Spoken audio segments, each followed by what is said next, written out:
is Carol and welcome to my basic crochet video. Today we are going to learn the different ways in counting and measuring your single and your double crochet stitches. I will also show you how I weave in my project ends. So let's get started. There are several different ways to count your single crochet. You can put your stitch markers at the end of each row so you know how many rows you have. For example, this swatch have 1, 2, 3, 4, 5, 6, 7, 8 rows. Another way you can count it is by you count how many holes there are in your swatch, which is 1, 2, 3, 4, 5, 6, 7, 8. Make it 8 rows. The third way of counting your rows for your single crochet, you look at your pattern and every bump, which is this right here, is 1 row. So this is a row right here. This is a row right here. This is another row. This is another row. This is one. This is another one. This is another row right here. And then this is another row right here. For me, I prefer just to count the holes, which is 1, 2, 3, 4, 5, 6, 7, 8. And I know how many rows I have. That's the best. There's another way that I seldom use, but some people do, is that they count it in twos. So instead of counting every hump, you count the ones that's you can see much better, which is 1, 2, 3, 4. And then you multiply it by 2. So you don't have to count the small ones, which is these, where you barely can see it. That's another way some people count it, and that's counting it by the multiple of 2's, as in 2, 4, 6, and then the last one at the bottom, 8. So you count 2 rows together.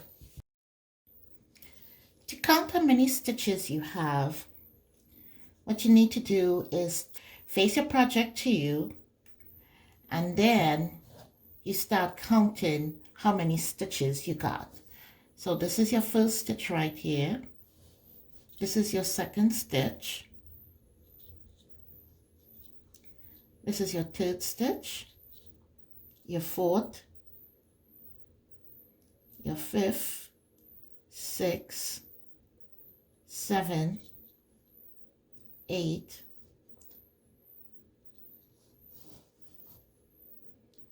your 9, 10, 11, 12, 13, 14, 15, and then this one is your last stitch. So that's how you count your stitches. So once again, 1, 2, 3, 4, 5, 6, 7, 8, 9, 10, 11, 12, 13, 14, 15, 16. So I have 16 stitches. 1, 2, 3, 4, 5, 6, 7, 8 rows on my swatch. And this is how you count your single crochet stitches. Next up will be our double crochet stitches. So let's start counting the rows for your double crochet. It is much easier to count the rows for your double. The reason why the post is larger. So for this swatch, I have 1, 2, 3, 4, 5 rows of double crochet, and then I have 1 row of a single crochet right here. And how you can see that is because the post is big. So this is first row, second row, third row, fourth row, fifth row, and then of course my row right here, which is a single crochet, is my last row.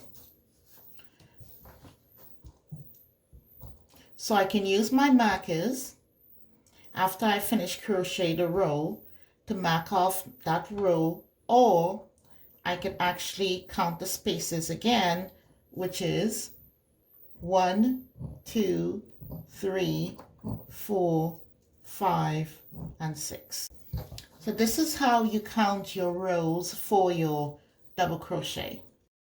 To count your stitches, again, just turn it where you can see your stitch. 1 stitch, 2, 3, 4, 5, 6, 7, 8, 9, 10, 11, 12, 13, 14, 15, 16, 17, 18, and 19. So I have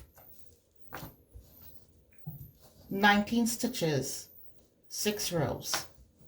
You can also count it like in between, but counting it on top is much better.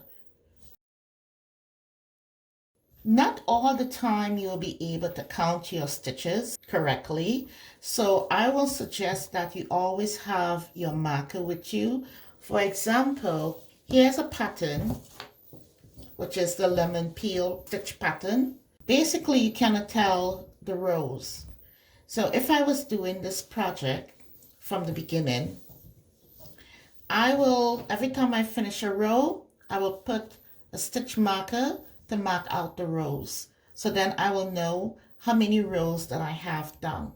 For patterns like this is my way of doing it. If the pattern said you need to crochet 10 inches, then I will use my measurement tape and measure 10 inches and then stop. I will not count the rows. Instead, I will use my tape measurement and measure out 10 inches and stop.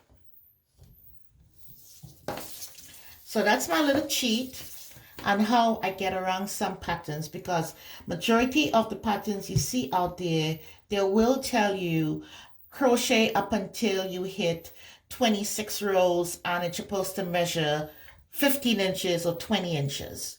So what I will do, I will crochet up until I meet that 20 inches and then I stop. I will not count my rows.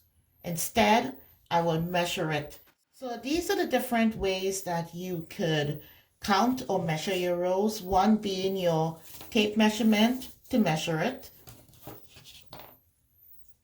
You can have your markers and mark out every single row. Or if not, if it's like a single crochet, double crochet, treble crochet, you can actually count your rows by 1, looking and see the little holes and count it 1, 2, 3, 4. Or when it comes to your single crochet, you can do it in the multiples of 2 by just only looking out for the bump, and then you multiply it by 2. So that's another way you can do it. So now let's move on to how do I weave in my ends when I'm closing out my project. To weave in my ends for any of my project, what I do is I take my needle and I normally put it on an angle and just push down between some of the stitches like this. And then I pull. Then I take the needle again and I pass it back. But instead of passing the needle back into the same place it came out, I move it a little way in and then push the needle back up and then slowly pull. So by doing this, I have locked my thread in place. Then I take my needle again, and where it came out, I move down just a little bit in, and I push my needle back down.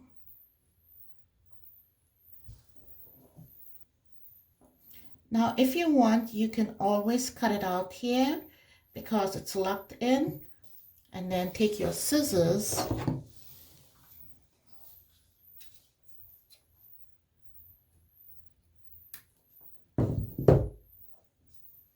and cut off the thread.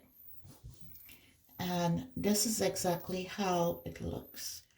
You barely can see it, and you do not see it on the side. And that's how I weave in my ends. Thank you again for watching this video on how I weave in my ends, how I count my rows, and how I count my stitches. I do hope you enjoy it, and I will see you in my next video.